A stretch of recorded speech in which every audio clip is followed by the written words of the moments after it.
Alrighty. Good morning, good afternoon, good evening, depending where you're joining us from. Welcome to the monthly webinar. Today's topic, data quality and compliance in clinical trials. For those of you who don't know me, Corinne Cato, I'm an account executive at CloudBiz. Been with them for a number of years, and with me I have Maida. Maida is our VP of Clinical Solutions. She has many years of experience in the clinical trial industry. Just a little bit about CloudBiz for those of you who don't already know or are joining us for the first time for one of our webinars. We have our clinical trial management solutions built natively on top of the Salesforce platform. So this includes our safety and PV, our CTMS, our clinical trial financial management, the eTMF, EDC, and even our clinical wave AI solutions too. Myself and Maida are located in Toronto. It's quite cold right now. Our headquarters are in Chicago, and then we have most of our product team located in India. So pretty global. As I said, today's topic, data quality and compliance in clinical trials. I'll hand it over to Maida, who's going to talk about just some interesting facts and important information about that. Over to you, Maida. Thank you, Corinne. Hello, everyone, and thank you for taking the time to join us for our webinar today. So let's jump right in. Today's topic, as most of you who are from the industry already probably know, it's quite vast, but let's try and keep it high level and just stick to the challenges that the industry is facing currently and just some of the things out there that are addressing some of those challenges. Okay, Corinne, if you don't mind, thank you. All right, so what are some of the challenges in data processing that the industry is experiencing today? One of the most important ones or on top of the list is data quality and accuracy. And that's obviously our focus for today's webinar. But just to talk a little bit more about that, what do we mean by data quality and accuracy? It talks about or addresses incomplete and inconsistent data, subjectivity in data reporting that comes because of, I don't know, ePROs or eClinROs even. So those type of data entry errors, those type of issues are big challenges today in processing data. The next one that's big is data privacy and security. And there are some of the regulations that, of course, have been in and around in the industry like HIPAA for quite a few years, but some new ones have been added in the last few years, as well as changes that have come into being in some of those already existing regulations. And I'm talking about HIPAA, I'm talking about GDPR. And what happens with those is maintaining patient confidentiality is a big challenge that the industry is facing. Also with electronic data capture systems and other electronic systems, we're now dealing with 21 CFR Part 11 compliance systems, cybersecurity risks as well that come with the increasing use of electronic systems. So those challenges, again, are fairly new. And when I say fairly new, it's probably in the last few years since we've seen a big uptake, and that's become the norm now, using electronic systems as opposed to paper-based back in the day that we used to use. The third big one is volume and complexity of data. So with global trials, with trials where we're recruiting thousands of patients, volume of data has gone up phenomenally. And with that comes its own challenges in terms of how am I going to bring all of that data in one place? How are we going to manage that vast amount of data? How are we going to process it? How are we going to analyze it? So the sheer volume and large data sets come with its own challenges. And when we talk about complexity of data, we're talking about, lab results and imaging, and we're talking about, patient-reported outcomes and so many different data points that we are bringing in and analyzing. And most of that today is fairly complex because we're trying to capture more and more information and gather more data. But again, because of the volume and complexity, it brings data processing challenges right there. The next one is data collection challenges. So some of the stuff, just because they are global trials, or we want to introduce DCT into our model because we want to take the trial to the patient as opposed to bringing the patient to our trial or to our site, which means now I'm looking at, remote monitoring. I'm looking at DCT systems, and again, it comes with its own challenges because we need to make sure that the data is consistent, everybody's seeing and responding in a similar fashion. So all of those become a challenge as well. The next one is data integration. So a lot of these data points are collected in siloed systems, and the systems are fragmented. Bringing it all together, viewing it all together, viewing and analyzing the data at a macro level, and they all need to connect the dots, and we need to analyze it together. That's again becoming a challenge. So whenever we are using systems now, we want to make sure that integration is easy. And you are able to actually use systems that can integrate with your core CTMS or your core EDC. One of the other ones is data standardization. And by that, we mean, making sure that uh, it meets, or rather the data is captured in a way that reporting becomes easier. It adheres to some of the global standards that we're using today, such as CDISC or C- libraries, SDTM, so on and so forth. So it's very critical that when you're designing your ECRF at the beginning, you're making sure that, everybody's entering the data in the same format. It will become easier for you when you're reporting if it's going to easily meet your reporting standards or variables. Some other ones that we are not going to talk about too much is just having the ability to recruit your patients, enough number of patient population, retaining them within the study, and having the right resources. So resources you'll stay throughout the duration of the study, but otherwise training them. So all of these, again, in today's world, have become a big challenge. Regulatory challenges, that's a I don't know, a vast topic in itself. But some of the things is you need to choose your country, you need to choose your region. And some of these regions come with its own challenges in terms of the submission and the approval processes and timelines. Some countries or regions take up to, 6 to 8 months for the approvals to come through. So all of those challenges are also, something that you need to factor in when you're planning for your study, right? And then we're talking about data review and analysis. So there are a lot of data review, analysis tools out there, but data review is also a big aspect. Back in the day, we used to do manual. Everything was manual. Today, we have a lot of systems out there. You can remotely review the data. There are tools available to monitor that data remotely. You no longer need to do, paper or paper reviews or paper monitoring reports, so on and so forth. So data review, again, with the volume and the complexity and the global trials, that itself is also another big challenge. And then analysis of all that data. There are the statistical analysis that you need to do, different types of trials.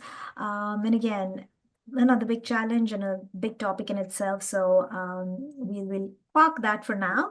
And tied in to all of this is the sheer cost of managing all this data, and that a lot of companies are struggling with that, just in terms of your cost of monitoring and reviewing the data, as well as the cost of data management. So these are some of the major challenges that the industry is facing today. Moving on, sticking to the topic of data processing. So what are some of the key components that we need to keep in mind or that affect us is data collection. And with data collection comes challenges of data entry, errors, errors such as inconsistent data not being logical, or it doesn't flow in a logical sequence, so on and so forth. You have data cleaning, that becomes a big part of it. Query management is a huge part of data cleaning. You need to make sure your data is validated, and then you're talking about validation plans, edit checks, so on and so forth. Transformation of that data to make sense of it, again, analysis and reporting, and then data archiving. You need to make sure that the data is archived correctly for as long as you need to archive it for. And whatever system or tool that you're using to process and collect all your data, you need to make sure that it meets all your data privacy and regulatory requirements. And that, of course, becomes a very key component of your entire data processing or data management process. Right. Okay, moving on. So some of this is just very high level. When we're talking about data standardization, things that we can do to make our life easy is at the very onset, make sure that your CRF is designed correctly. That's Um, big, yeah, bare minimum. at the bare minimum. I've actually been through this process with a few of our clients where, they want to pull in all this data into a CTMS system from an EDC, and the CRF is designed not adequately. They're not capturing some of the data points, and then they have not factored in integration. So now they want to bring in all this data, but they didn't capture it in the first place. So going back and pulling some of the data can become quite a nightmare. So just that at the onset, if you take care of that, look at all your systems, design your CRF properly, look at where you pulling in which data from. All of that at the very beginning is going to save a lot of trouble later. Again, designing your CRFs, keeping in mind your reporting standards is going to be another big, headache that you will have to not deal with later on in your study. When you're processing or collecting your data, you need to factor in some of these very basic errors that are going to occur no matter what you do. So have checks or edits in place, validation rules in place that are going to minimize all of that. So some of the examples are data entry and transcription errors, missing data, and collection of data outside a required time window is a big one. So the ability to, create a protocol deviation form when you're outside of that time window. How are you going to handle that data? First of all, it's outside of the window. So something that highlights you and tells you that this is, outside of the window. And then how are you going to handle that data? Data cleaning, query management. So make sure you have a system that has a robust query management process or functionality. That becomes critical as well for you. Data validation and transformation. So need to have a validation plan at the beginning of the study. You put your validation checks, determine your validation criteria. What is the validation process going to be? Make sure that everybody is on the same page in terms of your data validation plan and process. Plan how you're going to document your validation process, how are you going to document your findings, and the other last but not the least, the most critical element is everybody needs to be trained on this process. If it's a system you're going to use, make sure that the team is trained. Make sure that it's an easy enough user interface so the team can learn on their own, and all of those aspects in terms of your data validation team. All right, so some of these challenges I've highlighted. Critical element is the technology tools or the stack that you're going to use in your trial. So you could have an EDC, which is a given these days. So looking at your EDC, if there are electronic patient-reported outcomes, subject diaries, SAS tools for analysis, AI is big out there. So how much of AI are you going to be able to use? Machine learning. So these are some of the technology tools that you can use. And of course, with the tools come its own set of challenges. But for the purpose of our discussion today, we can just stick to EDC, and we can see how some of those challenges for data quality and accuracy and cleaning, we're going to address through some of our tools. So, Corinne, over to you. Thanks for that, Maida. Yeah, super insightful. I mean, these are challenges I hear from prospects and customers when we're initially discussing their existing tools that they're using. So using the Cloud Biz EDC, we can address some of these challenges, minimize some of these risks. We can't completely remove everything as a risk, but we can definitely reduce that. One of those things you mentioned was just standardization and making sure you have well-designed ECRFs right from the beginning, and then being able to use those across the board, global studies, multi-site trials, making sure that everybody's on the same page using the exact same type of form. Your date formats are all the same, your time formats are all the same, everybody's on the same page. So we have our forms library in the EDC that's going to allow you to build a form once. It can act as a template, and then it's available to be imported into your studies for further study-specific edits if that's required. So we'll take a look really quickly just at our vital signs form. So the builder just includes sections and fields. I'll expand one of those fields just so you can see quickly how that looks in the UI. That's setting up the fields. Um, by default, you can set if that field is going to be required in the first place. So just to address that missing data aspect that Maida had mentioned, if we're defining which of those fields are mandatory at a bare minimum, we'll not have to even issue queries in the first place for any missing data. So we're defining those by default, as well as the ability to define various data variables and standards there for when we get to the end of the study and we want to export, you can define as per the variable that you would like to export as. So that is available just for some standardization, which is great.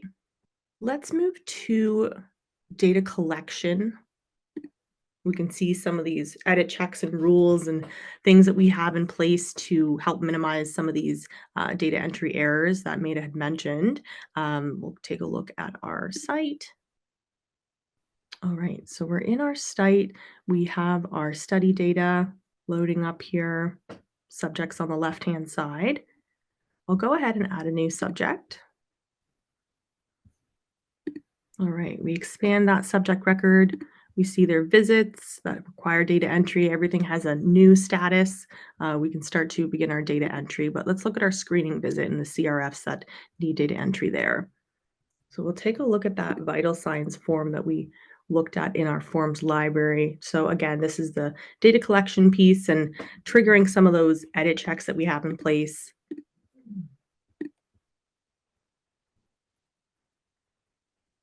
BMI will auto calculate, so no need to leave this up to somebody to actually calculate on their own. This will auto calculate for us. We have various units we can use,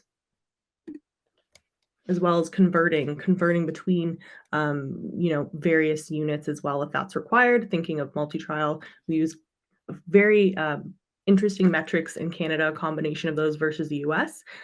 So different units of measurement that we could convert. I'll go ahead and fill in these details. High BMI.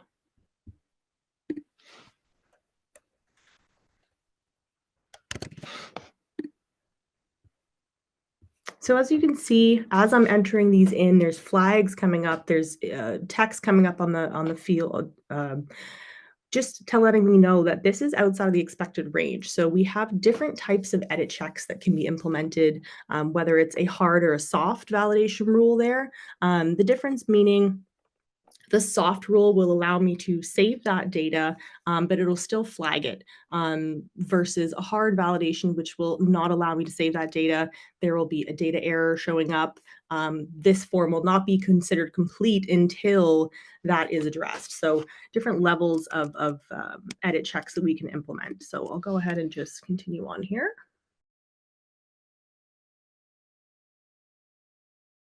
Looks like I don't have a good edit check on that one.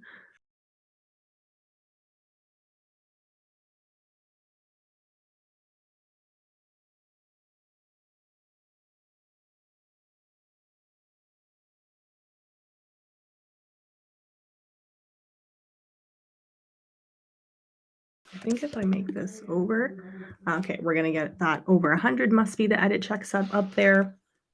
So I could definitely see, upon data entry with somebody being tired or they're transcribing it wrong, we want to have these edit checks in place to catch those even before it gets to the review process.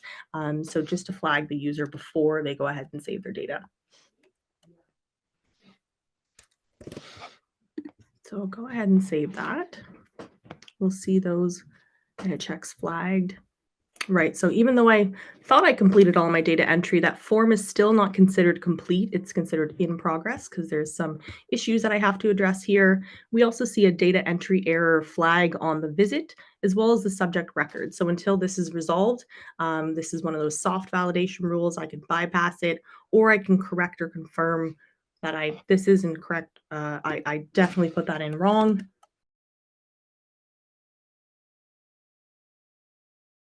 It'll ask me, why am I changing this data? So by default, that's going to get logged in the audit trail. Entry error.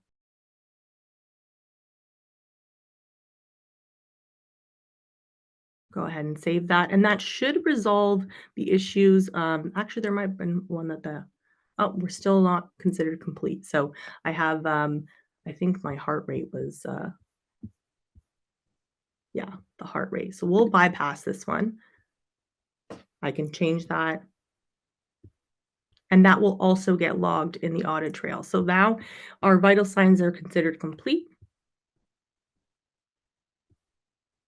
And that'll open that form up for the data review, kind of that cleaning that Maida was talking about, query management, all of that can get now completed on that form.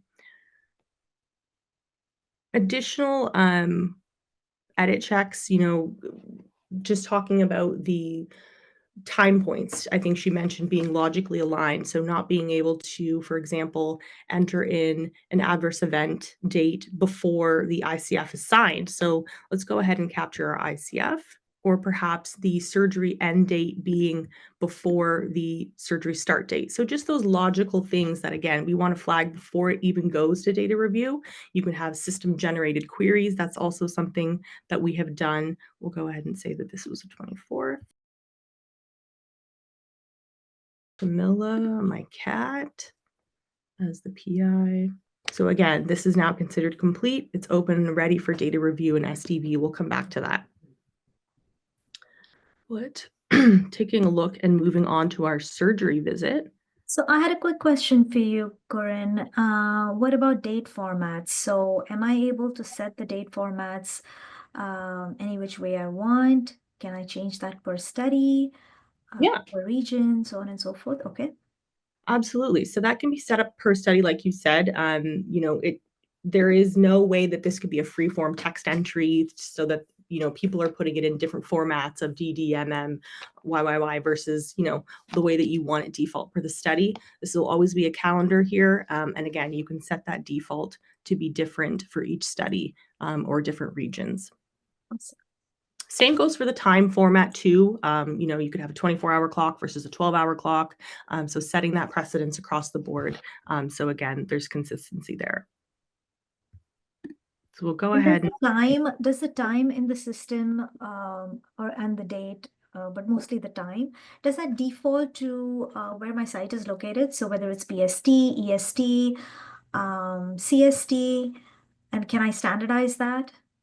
Correct. Yeah. So it'll pick up based on the user and their setup and their time zone based, where they're completing the data entry from. Okay, thanks for those questions, Maina. We can see here that I've triggered that rule there. So data surgery can't be before the ICF date. This is one of those hard validations. It's not going to let me, move away until this is completely fixed.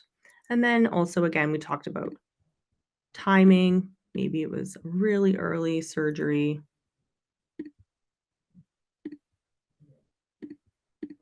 I meant to put in 5, but I selected 3. So just those basic, elements of edit checks that are going to help us reduce data entry errors as well as missing data, right? Corinne, can you quickly jump in and show us how to issue a query? Yeah, absolutely. Let's go back to our completed forms. One of those that is completed. So those that are designated based on permission to have the ability to issue queries and do their review process, they can simply click this queries button. We'll go ahead and add query. We can assign a priority. Is it low, medium, high? It can be assigned to a specific user or a specific role in the system. There's the field category that you can determine. And then you add in your query details, right? So with this, there's manually issued queries, as well as I think I mentioned in the edit checks in the rule builder, you have the ability for one of the actions to be to issue a system generated query. So automating that even further so that there's less queries being issued by a manual person. So we'll go ahead and save that. That is now open.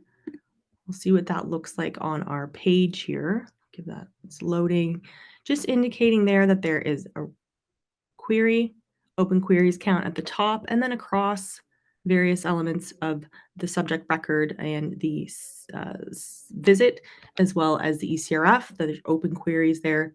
I'm logged in as the admin. I signed a query to an admin, and so it's telling me that there is a query specifically assigned to me. Overall, if we wanted to see all of our queries, a roll-up view at the site level or the entire study or the entire system, so you can check out the queries there. Right now we're in the site, so these are queries just for the site. Can filter. We just want to see open perhaps. Who is it queried by, issued by? Who is it issued to? All of those details, as well as even how many days it's been open. So we can get some pretty good metrics just on, performance metrics to how long they've been open, how long it's taking people to resolve them and get back to cleaning up that data.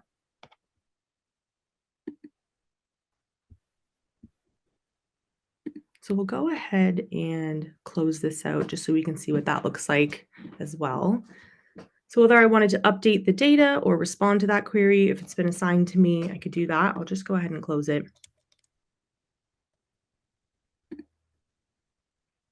But if there are open queries, I will note, Meta, that you will not be able to continue with this review process. You won't be able to continue with SDV or finalizing this or sending it for PI signature. So there is that kind of internal blocking if there are open queries on a particular form.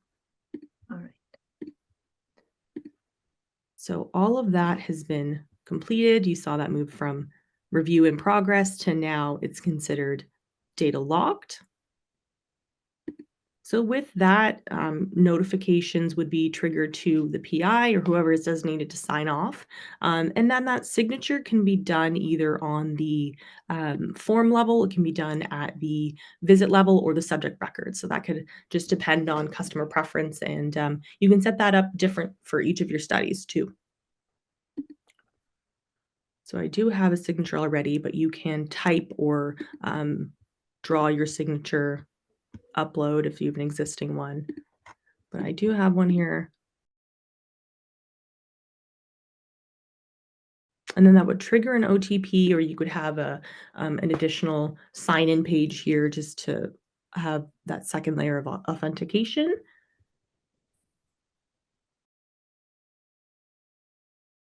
And then, as I said, that could be done at the subject level. You can define which which forms require a PI signature there. Beautiful. Can you show us, just in terms of reporting and exporting of data, what are my options to export all my subject data? Yeah, absolutely. So we'll navigate to the form export here. So I currently am at the site level. You could do it at the study level as well. You can define which region, which study arms, but currently because we're in our site, I'm downloading specifically just my site's records. From there, I can define as well a particular subject record. We'll go with all for now, particular subject visit, set of those, forms, even the form status. So maybe I just want those that have been PI signed because I know that that has all been data reviewed and is clean data, and I want to share that for maybe interim analysis. And then even a step further, we talked about it earlier, just what is the variable type that you want that in terms of the export. And this is an Excel export, you said, right? CSV or Excel export, right? Okay. Excel, yeah. Okay. In terms of the reports, we'll take a look at just a nice dashboard. I have an example here of our data management dashboard. So you could have different users having their own specific dashboard of information and action items specifically just for them, maybe a monitor dashboard. So query metrics, data completion metrics, database build metrics. So these are just examples, but as it's standard functionality, you have that subscription feature, which is great. So you can subscribe to get these dashboards directly to you, sent to your colleagues as well. So everybody's on the same page and getting informed of these in real time. Right, beautiful. So we've touched upon data collection, we talked about data cleaning, we talked about some of the reporting functionalities, data export. I think we talked about some of the high-level items. So was there anything else, Corinne, that you needed to, I almost called you Cloud Biz. Um, Anything else, Corinne, that you think we need to touch upon before we open to everyone else for Q&A? No, just the only thing I will mention is, you briefly touched upon it, and we could probably spend a whole other hour just talking about the compliance. Mhm. Is we're already compliant with a lot of the regulatory requirements that are required.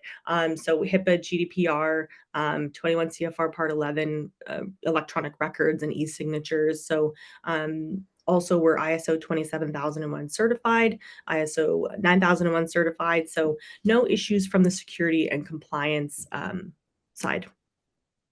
Beautiful, beautiful. All right, so I guess that brings us to the end of today's webinar, and we can open it for our Q&A session.